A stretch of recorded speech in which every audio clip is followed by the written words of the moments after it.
Everyone here for some laughs, hopefully? Well, that's good, because I'd like to talk about suicidal depression.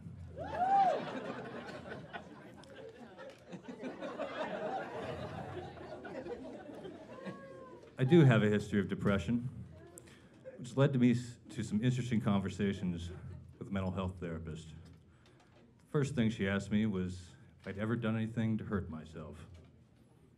I thought, well, I did get married. Couples that are happily married, allegedly, they'll tell you that, marriage is more than boy meets girl, boy gives girl expensive ring. It's like a process that continues after that. And I would agree. It's more like boy meets girl, boy gives girl a ring worth 3 months of his salary as a down payment on half his net worth that she's going to take later.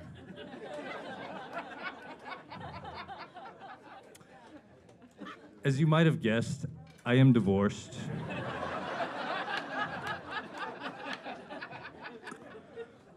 I do wish my ex-wife well, though, in her life, future relationships, getting her ruby slippers back from that Kansas girl, whatever it is she's up to these days. But back to the therapist. I knew when the therapist asked me if I'd ever done anything harmful to myself, she wasn't talking about my ill-fated marriage. So I told her about my drinking a fifth a day of scotch. Not exactly great for you, but I am happy to be able to say that I gave it up. So that's good. Scotch is expensive. With inflation what it is, I couldn't afford it. And my opioid habit. Thank God fentanyl is cheap.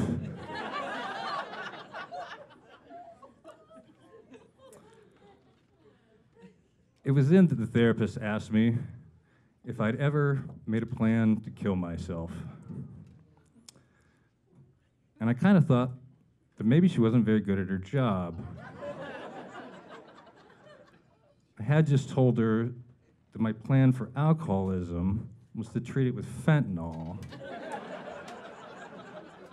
So clearly I wasn't great with the plans. So naturally I assumed she was offering to help me make one. Last no, she went in the prevention direction for whatever reason. She asked me if I had any sort of support system, people that you could open up and talk to. And that's important because it's not like if you have a casual acquaintance come up to you and ask you how you're doing, you're just going to be like, oh, thank God for you, sir. I was going to kill myself, but you came along and asked me how my day was. I tell you that doesn't work from experience. Now, I did have a support system. That is until every time a friend asked me how I was doing, I said, thank God for you, sir.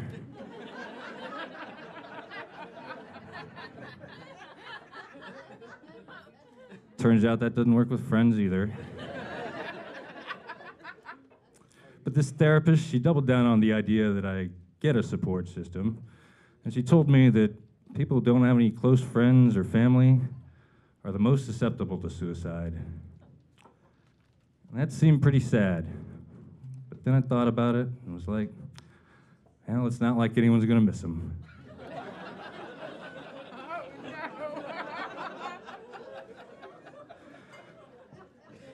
And I know that sounds crass, but that line of thinking can actually be beneficial to the depressed brain. Because there have been times I've thought to myself, I'm going to show everyone, I'm going to kill myself. Then everyone who ignored me, passed me over, took me for granted, they're going to not even notice at all. So that's another one of those terrible plans I was talking about. So instead, I decided to try this human connection thing that the therapist was talking about. I got outside myself a little bit, learned some empathy, even did some volunteer work. Ended up meeting a lot of really great people, some of which became some close and caring friends. Now, they're all going to feel terrible when I kill myself.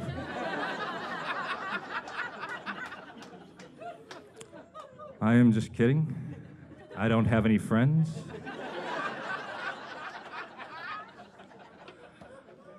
The whole empathy thing seems like too much work to me. And frankly, getting friends just to kill yourself, that sounds depressing even to me. It was human connection, though, that pulled me back from the brink of suicide, and it came from an unlikely place. The ex-wife I was talking about. You see, the last time I spoke to her, she helped me realize that after everything we'd been through together, that never in my life would I want to make her that happy.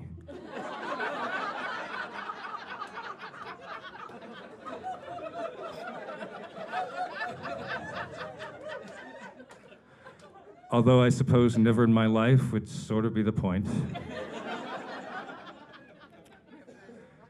I do want to assure everyone, though, that I have no possibility of murder-suicide, at least not with my ex-wife.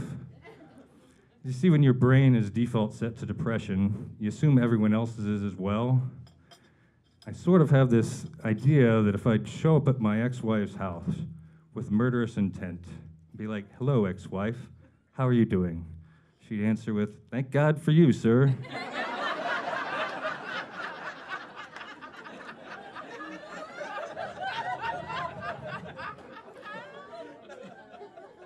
And at that point, it would become really unclear what wouldn't be doing her a favor.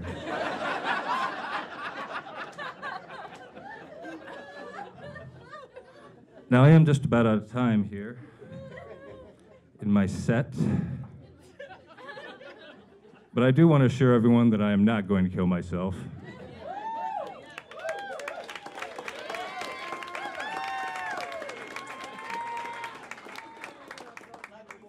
The credit goes to the therapist, though, because I can be 100% confident that she'll never let it happen.